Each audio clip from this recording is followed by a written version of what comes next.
The following episode of RaceCanada.World's Fan Side is brought to you by Remax Jack. Start to pack. Call Remax Jack.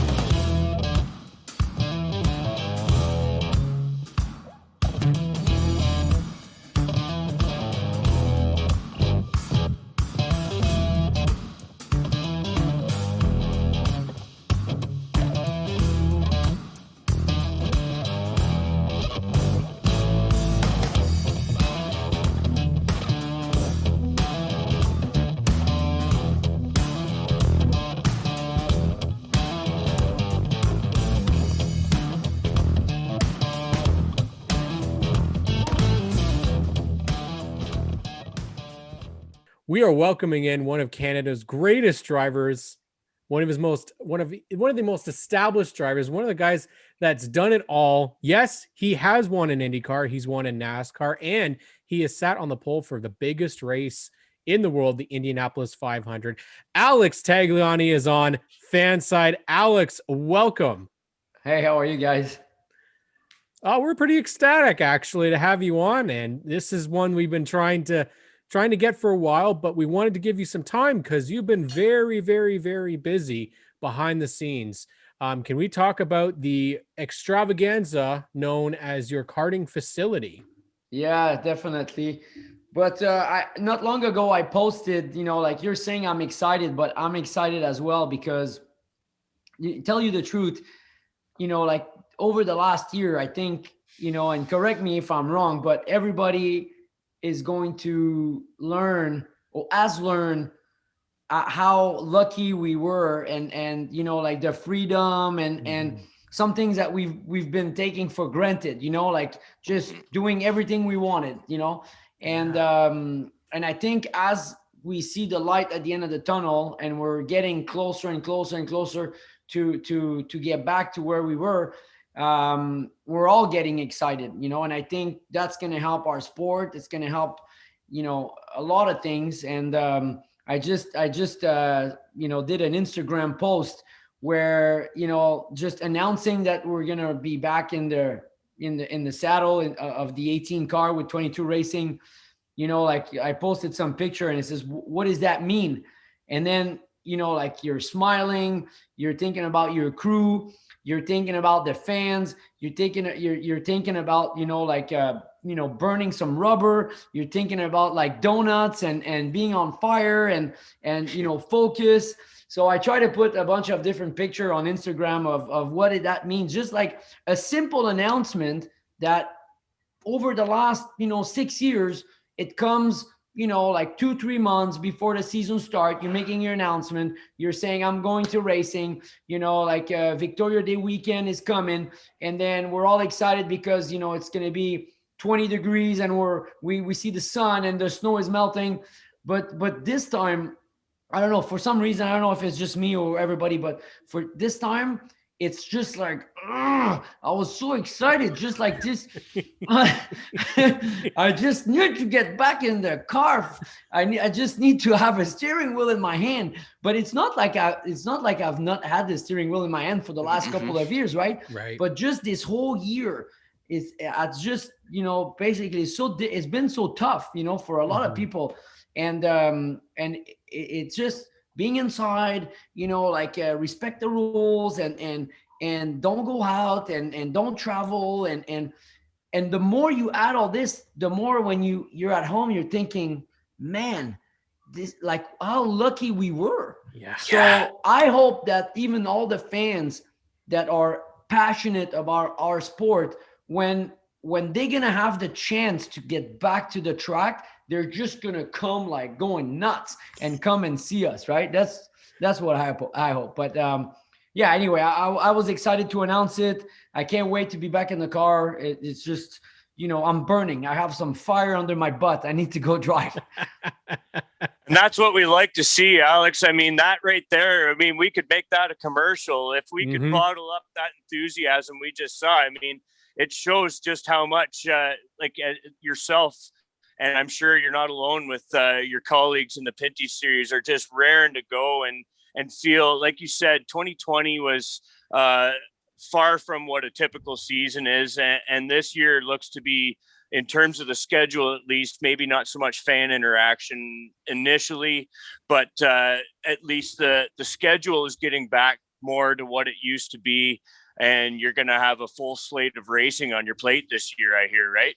Yeah. I mean, the most important thing is to have like a proper full 12 race championship, right? Yes. So even if like at the beginning, like you're saying, the fan interaction is not going to be as strong, but at least, the following, from race to race to get to the build up, it's going to be there, right? Last year it started late, and it started late because nobody knew what was going to be. So NASCAR, obviously they did a good job with what they had to work with, and they still did a good job, like, during the winter to prepare this particular upcoming season with the talks with the promoters and everybody that's going to be part of the race. So at the end of the day, I think last year was like just, like everybody got surprised, and like a bomb just exploded, and everybody went with what they had. But I think with a bit of preparation,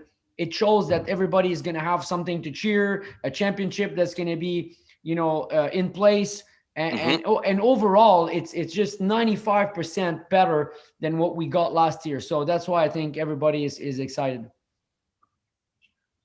Well, yeah, I want to say, yeah, no, that's okay.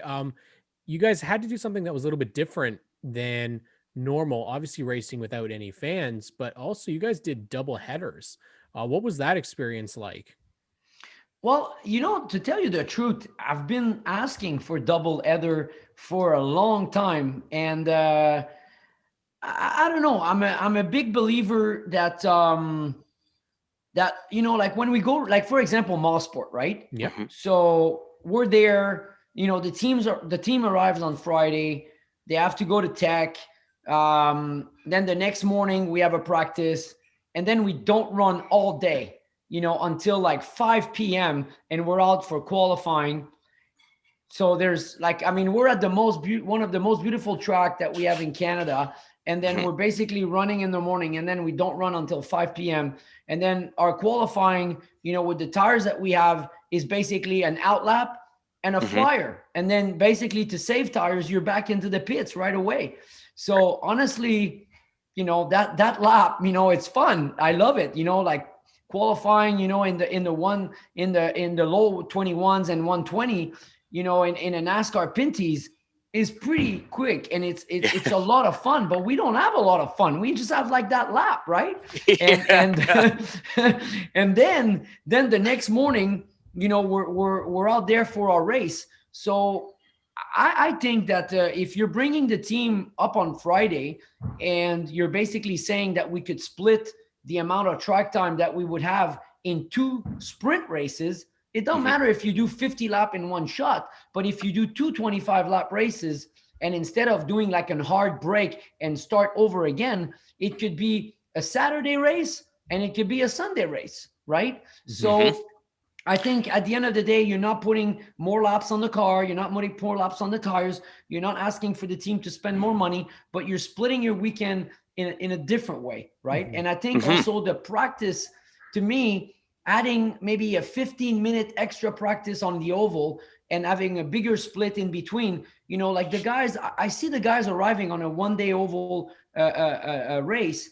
They're unpacking, they go in the pits, they set the car up on the pad, and they're like flat out, like just running through the moment we go through tech to qualifying. So I think, what I'd like to see is basically an hour and a half practice with like a split in between that gives itself the chance to basically get bigger changes on the car to do the setup, right?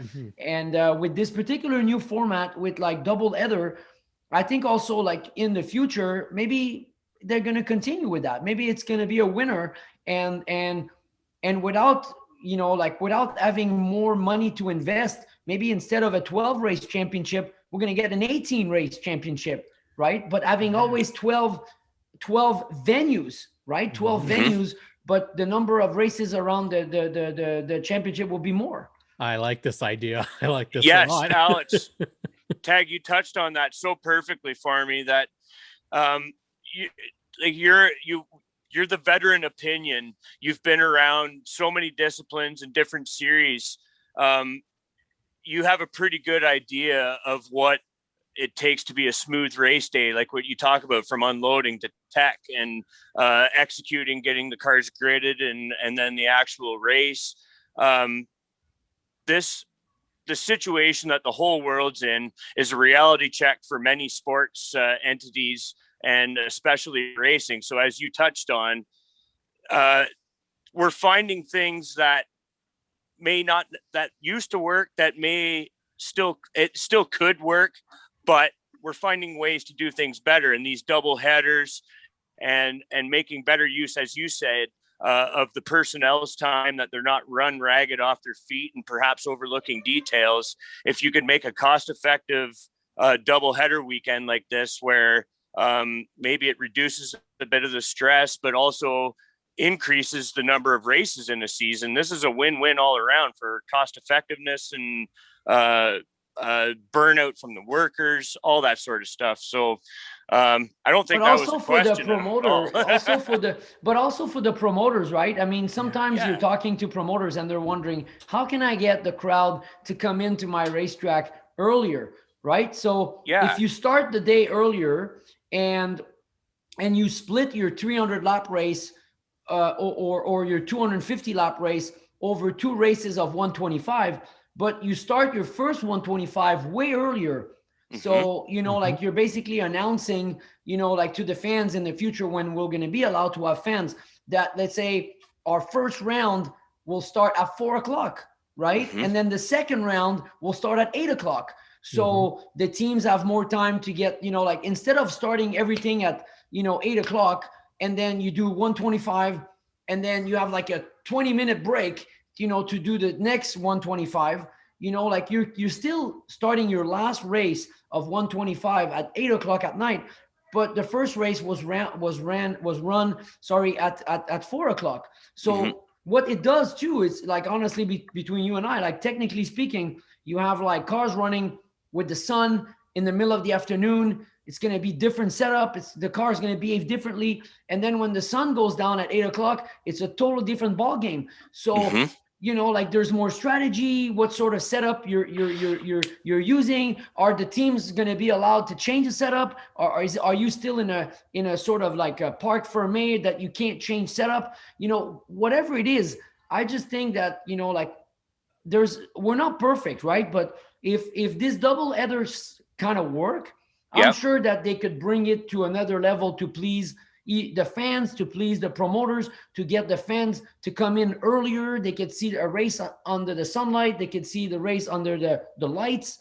There's so many things that could be done, I'm buying into this. Like, that's aside from a veteran presence in a series, having a veteran like yourself saying these things of what works. Like, I mean, you've seen these things happen. And what makes a smooth race day or race weekend, what have you. This is anyway. I don't know if it's gonna work, but I can tell you this.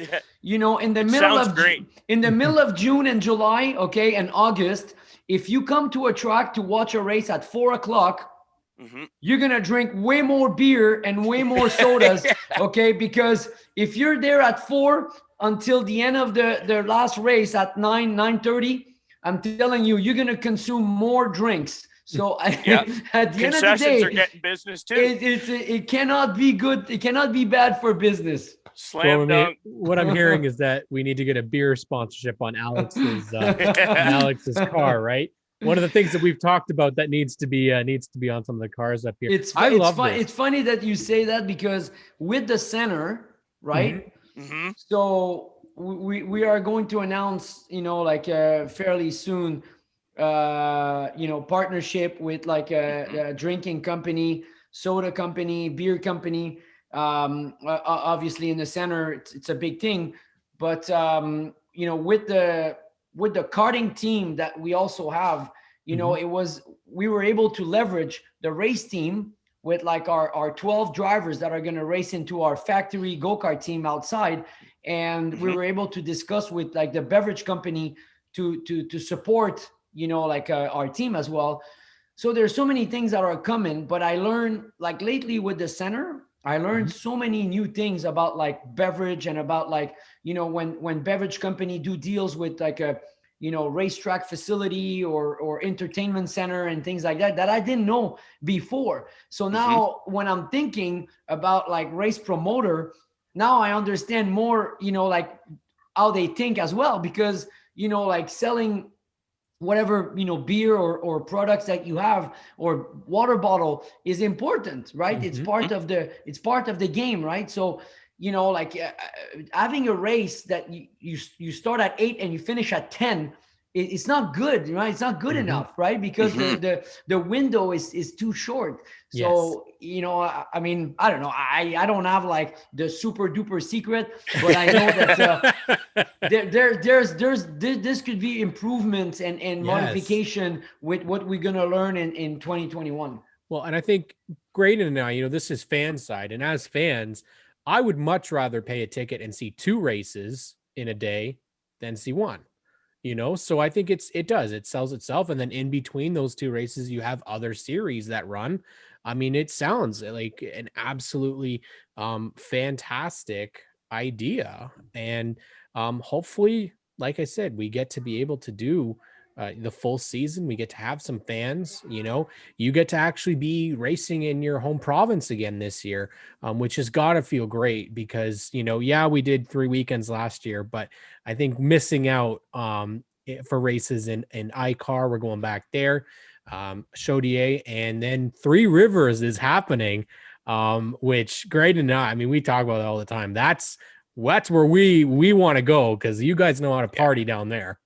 Yeah, definitely. I mean, for us is important, I think, but for the entire series, everywhere you look at it, like the sports car, they have their Daytona, they have the 24 Hours of Le Mans, Formula One has Monaco, IndyCar has Indianapolis, and NASCAR, like we in Canada for the NASCAR Pinties, we're pretty lucky because we have some marquee events, since Jukasa came on board with their super oval that is amazing to drive on, and it's great.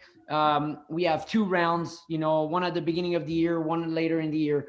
Mosport, I mean, how can you not be excited about Mosport? I mean, in 2019, I remember because your kids were mentioning about like the park at CTMP that I went with my daughter, and I arrive on Sunday morning, and she wants to go to the playground, and I drive my scooter, and it's quite fresh, still the sun is coming out, but you look at all the RVs and all the motorhomes and the people like from turn 2 to turn 3 that are already parked.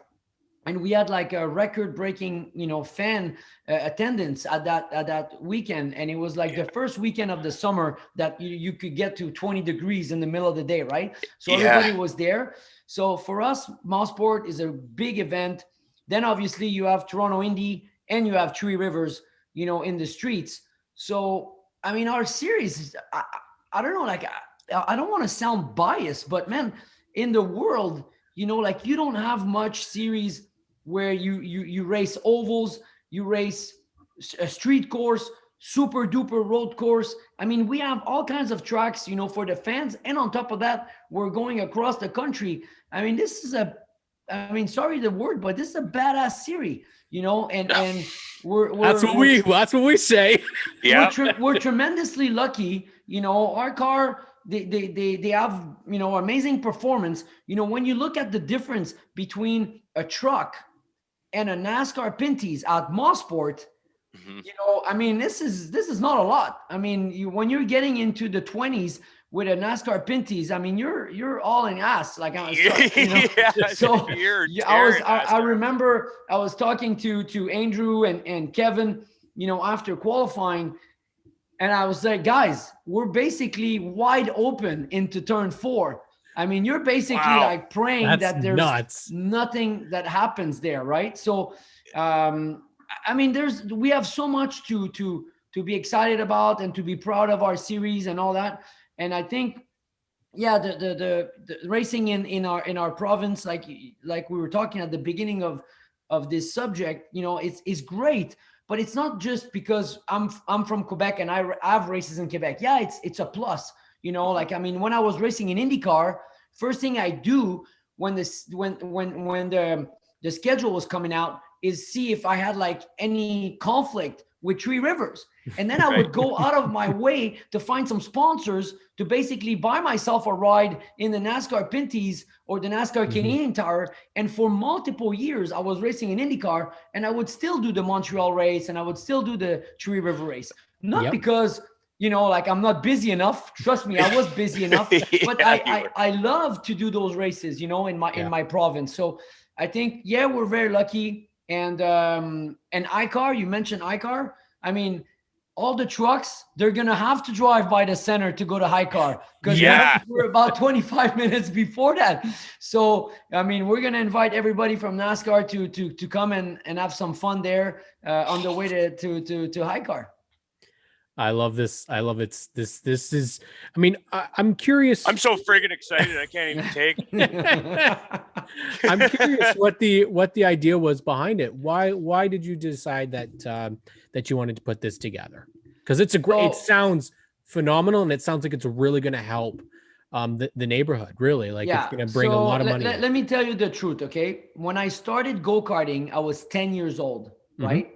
And there's something that always got to me is like 10, 11, 12, 13, 14. When I was go-karting, the most difficult part for a young driver is the winter. Your go-kart is in the garage, right? Is basically stacked with the bicycle and with everything. Yeah. And you have just enough space to put some new decals right on it. And then, basically shining it with some WD-40 and clean it with some Windex, right? Make every little piece of metal like shiny. That's the only thing you do. But you not do that for 3 weeks. You do that for 5 months. And basically go-karting was like that for me.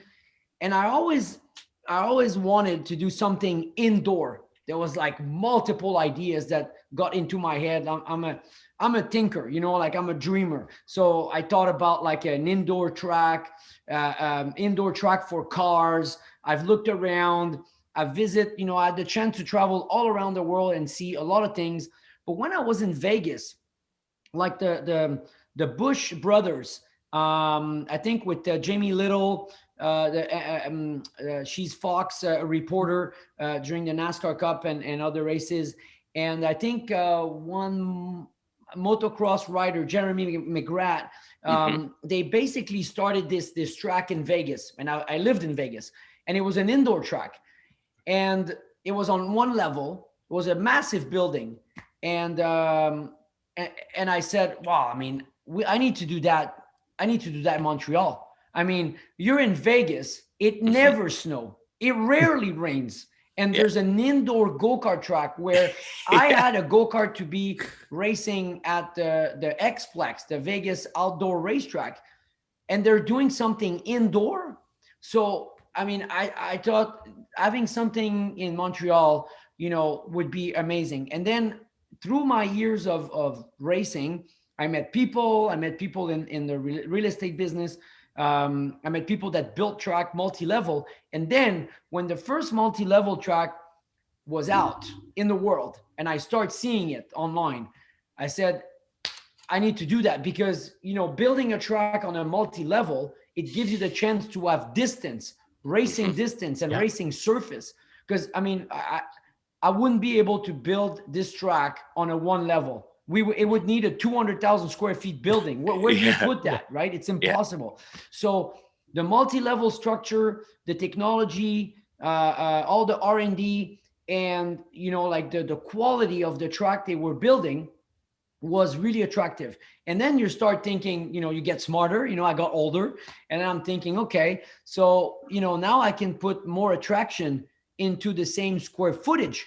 So now if I do that and I'm able to convince some partners to invest with me because the revenue is there from different attraction, from the food and beverage, from the go-karting, from the axe throwing, from the bowling, from the restaurant, from the laser tag, then we can really justify the investment with the go-kart. So now we got the best go-kart, we get the best track, we invest in like the most high-tech go-kart in the world.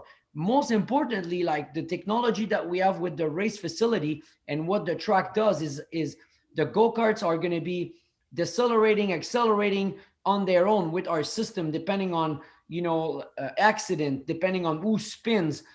We have like the LED lights, like the Formula One circuit, to avoid having marshals with flags. When a go-kart comes closer to another go-karts, the system will recognize there's a go-kart about 1 meter from another go-kart. So the blue lights will turn on, and then if you spin in turn 9 on the 3rd level, but you're racing on the ground level, the system would allow you to continue to race flat out until you don't get to 50 feet from the person that spun. The system would allow you to continue to race flat out. And then when you get to 50 feet, then your go-karts will slow down. But most likely the guy will have basically listened to the video, and he will know that there's a reverse. So he could basically reverse his go-kart and leave. And by the time you get there, he's gone. It's over. So you have no idea that there's 3 people that have spun in your own session, and you don't affect the client experience, right? So to have the justification to invest that much money into this entire basically go-kart thing that I love, the go-kart team, the race team, the product, the track, then you need the rest to come with it. Because if you build a 1-level track in a 200,000 square feet building, and the only thing you have is go-kart, I promise you go bankrupt. So, like to get to this particular point, there was like lots of people involved, lots of friends that I knew in real estate, looking for land, partners that, were willing to invest money and they believed in it. And our team of 6 investors in this particular project, we have the president of St. Hubert that, basically runs a $1 billion company. So in regards of food and beverage, I went to pick the brain, right? Somebody that I trust. For high tech and technology, I have a guy that, basically was in tech, sold his business. For real estate, I have someone that, is very known in Quebec. He owns a lot of buildings and land. Myself for go-karting, marketing, racing, client service, basically everything that I can bring to the business. And my other partner, he has restaurants, cafes, clubs. So he knows, basically a lot of the businesses, that are entertainment. So you put together a team like this and everybody picks brain of everybody. And that's how you can basically put it together. But even though we had a dream team and we could put it together, then we were stuck because we couldn't find the land and we couldn't find a location that was right enough. So for 4 years, we visit existing building, we visit existing location, we evaluated to strip the inside of an existing building and starting from scratch. And until 5 years later, we're about to open in a basically customized building in a commercial district on a side of a highway. So how we got there, I think there was also a lot of luck, but it started with a dream because I just wanted to race go-kart over 12 months, and I couldn't, it was really heartbreaking for a kid to just watch his go-kart in the garage for 5 months and just watch outside and, basically 6 foot snowbank. And that's what got me, the will to get to behind this project. Man, what a sales pitch. I mean, the enthusiasm, like it shows just how much you believe in this. And I mean, I wouldn't expect that you would do this any less than 110% effort. I mean, the partners that you're surrounding yourself with to cover every facet of bringing this together. I mean, this has got to be, when that day comes that you cut the ribbon or whatever your opening ceremony will be, that's going to feel so good. And when you're letting people into that building and seeing those carts rip around, that's, my God, I can't wait to be there, man. It sounds so good.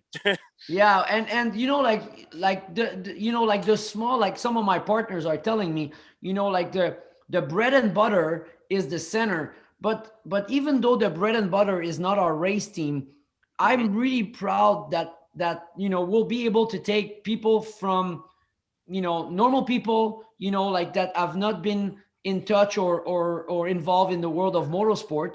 They're going to be able to get initiated to karting, and then you know, maybe we're going to get to a point where we're going to be able to provide our champion that is a league champion from our indoor kart facility, and we'll give him a free ride into our race team the year after, right? So you're creating a ladder system even too. Yeah, exactly. So, you know, and funny enough, you know, like I met with the Lacroix, right? They're competitors, and they're not far from where the building is.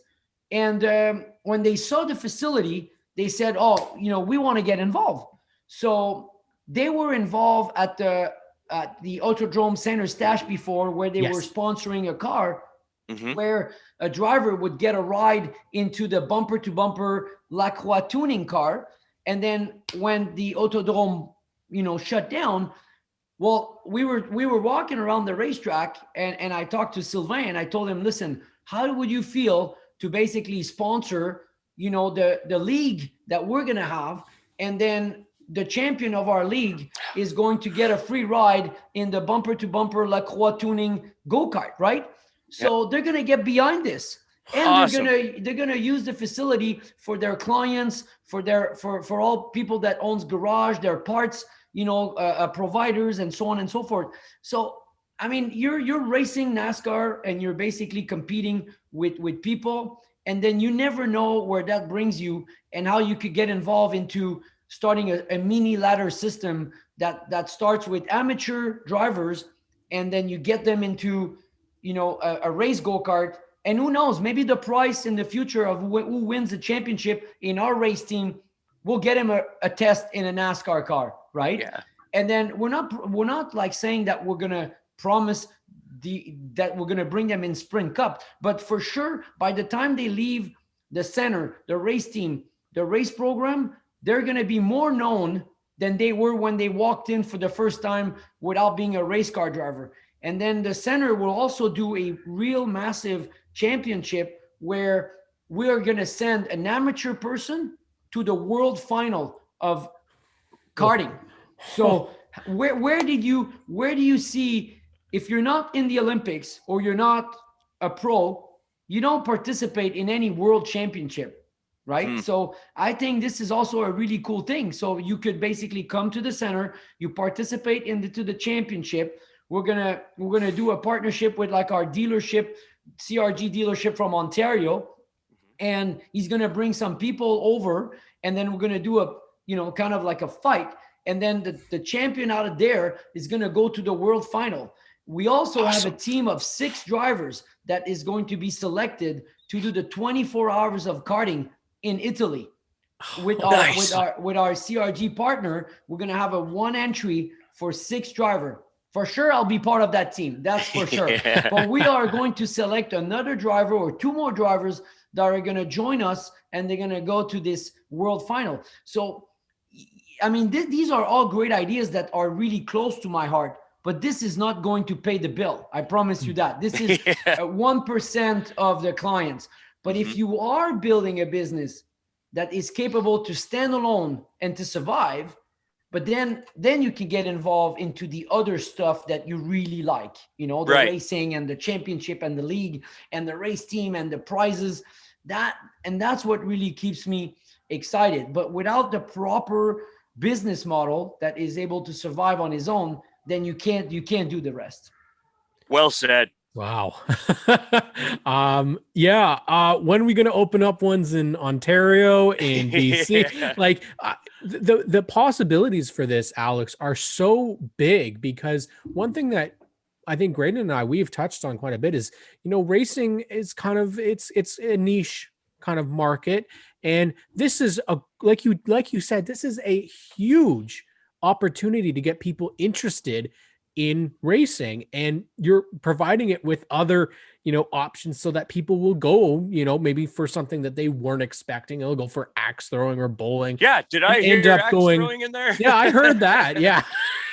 Yeah, wait till you see our 6 lanes of axe throwing. Instead of Nice. like basically building I mean, we went completely cuckoo, but instead of having the lanes with like basically, like wires and fences, we went with like steel metal X's with polycarbonate to split the lanes. Cool. And there's LEDs in the X's. Jesus. And I'm telling you, it's just really, really super high tech. And we have like pads, iPads or tablets that are going to be able to score the points of the 20 some games that you can play with hitting the targets. So, I mean, it's just, I think that what we're building is pretty unique, because you might not be a go-kart driver or be interested in motorsport, but if you want to go out, watch a hockey game or watch a NASCAR race, we have plenty screens and plenty, like giant screen to basically sit at the bowling and, chill with a beer and watch the hockey game and have some fun in the center. So, I mean, my passion is about the racing. I'm not a bowler, I if you're talking about bowling, why do you have bowling in the center? I'm terrible at bowling, but the thing is, there's a lot of people that love bowling, and there's a lot of people that love the entertainment about bowling and the social of bowling too. So if you have that, then, like I said before, you have the justification to basically invest with the best of the best with the go-karts. And also the go-karting, I mean, we're talking about leagues, right? So we needed to buy the proper go-karts to get the credibility that our go-karts, you buy them, you buy a ride, you go into the beginner mode, it's beginner mode. You go into the intermediate mode, it's middle range. Then I have the pro mode, but the go-kart has the possibility to go to the pro mode.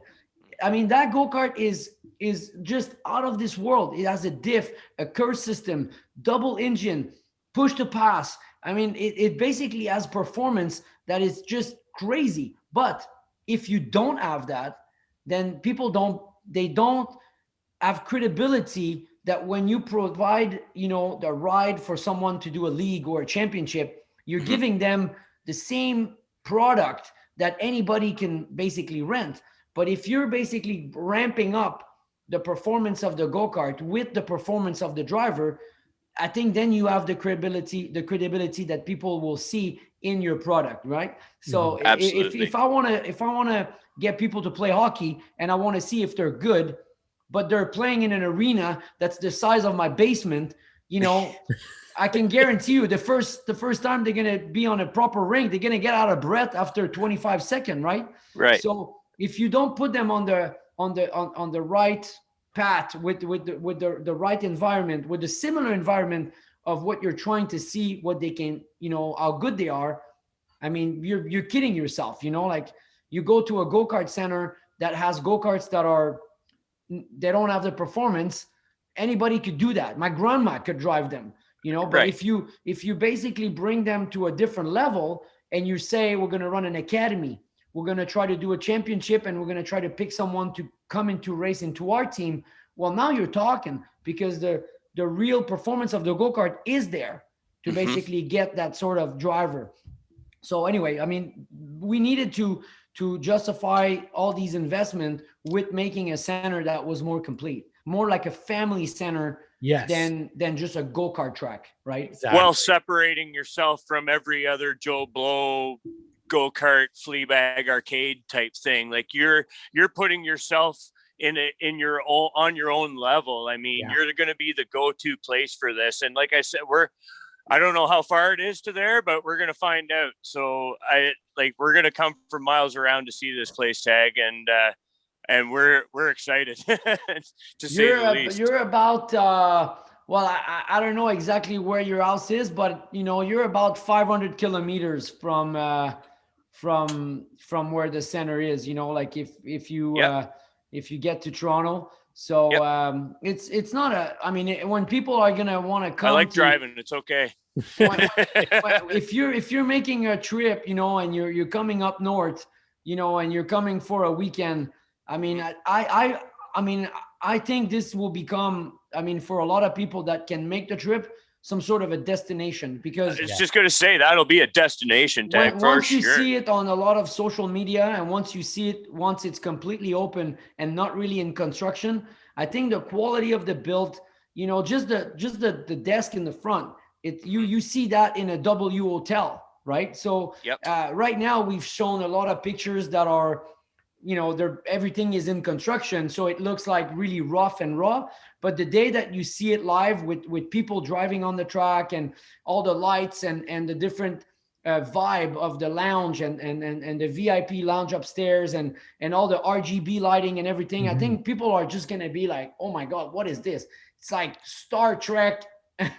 Sensory overload. Yeah, exactly. The possibilities are so like endless, because you can have invitationals, you can have stars that you've driven with, in IndyCar. You can have those, people back up. And especially when it's like race weekends, you're going to have a crowd that's invested in racing, that's going to want to show up. So we could talk for hours and hours and hours about this, because it sounds, honestly, I was about to swear. I was going to say it sounds effing amazing. And I guess when we do get there, there's no Leaf games on the TVs, so I'll have to endure that. But Alex, we will, if you choose a Montreal Canadian Maple Leafs night. Yes, it will be on the screens for you. Won't get crucified wearing the Leafs cap, though, right? Yeah. All right, Alex. Well, like I said, we could chat all night. How can people find out about the karting center on social media? So if they go on the website, I think the best is the website. Okay. It has the most amount of information. We'll keep the news up. Tag E-Karting.com. And most of our attractions are all exposed. But as we go, there's going to be a lot of things coming up. And there's a contest that is running right now. I have a sponsorship with Fast Wheel.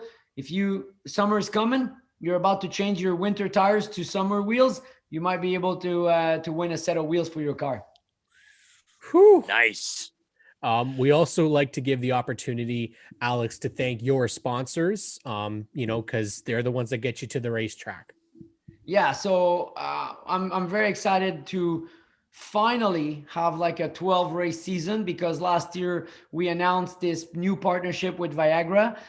The Rona Viagra car, the blue and white was coming back, and looks beautiful, by the way. Yeah, and I think I'm gonna tell you this, but I think we're about to change a little bit the livery. I'm working with my buddy Jerry All, and yes, he's a great friend of mine. He's oh my god, you're talking about a friend. I mean, I'm with Jerry on the phone like almost all the time, right? So what do you think, Jerry? Should we why don't we do this? And like we just have one phone conversation, and all of a sudden 2 weeks later the livery of the car has changed. Awesome. So we might bring something new for 2021 on the livery of the car. Fresh new look. All right. Well, Alex, thank you so much. Announced this week that he's returning to the number 18 for 22 Racing. I want to thank you, Alex Tagliani, for joining us. Ever since you took over the Greg Moore ride in IndyCar, you've been a favorite of mine. He was one of my early racing heroes, and to have you step in there, it was like I just inherited a new one. So thank you for coming on. Graydon, what do you have to say to Mr. Alex Tagliani? Yeah, Tag, I mean, over the years that we've gotten to meet you and interact with you at the track, I mean, you've been nothing but classy to us. Thanks again for doing that with my boys and coming on with us. And and we can't wait to see you this summer, and hopefully we'll get out to your track there, and we'll tear up that place with those karts. For sure. I'm looking forward to. I can't wait to see you guys. Thanks for having me, and let's do that more often. And hopefully we can do one of those podcasts after you two got on the track. So then I'll be interviewing you. That sounds like I don't know, plan, man. I mean, he's all gung ho. I'm just I do the behind the scenes stuff. But I'll stick you in a cart, brother. I can't turn down that invitation. All right, everybody. Thank you for tuning in to Fanside Race Canada World, our YouTube channel. Thank you, Remax Jack, for sponsoring this episode. Start to pack. Call Remax Jack. Thank you, Alex Tagliani. Thanks for listening, race fans. Time to enjoy some wings and some racing. We'll catch you next week on Race Canada Fanside. Don't forget, you can find Cam on social media at Cam K Racing. Or Graydon on Twitter at Smooth Operator.